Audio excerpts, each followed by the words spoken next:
Surrogacy is available in Armenia. There were amendments in 2024 to the, and I'll make sure I get the name right, Law on Reproductive Health and Reproductive Rights.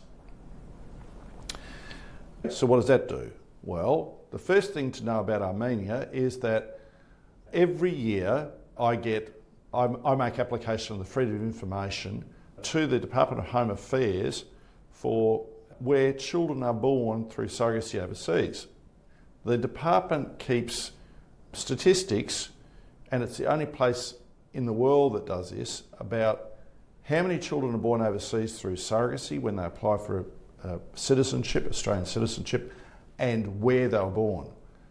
And in the period between the 1st of July 2008 and the 30th of June 2025, not one child was born to Australians in Armenia.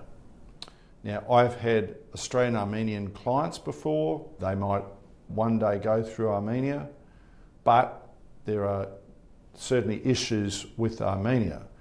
The law that I described before has restrictions as to who can access surrogacy. There must be a genetic link to one intended parent.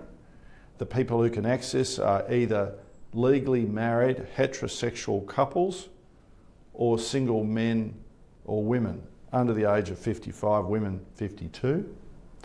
They can't be same-sex couples, and you've got to go over to Armenia to sign. You've got to notarise the signing of the agreement, so that means 2 trips to Armenia, 1 to go over to sign and 1 for the birth of the child.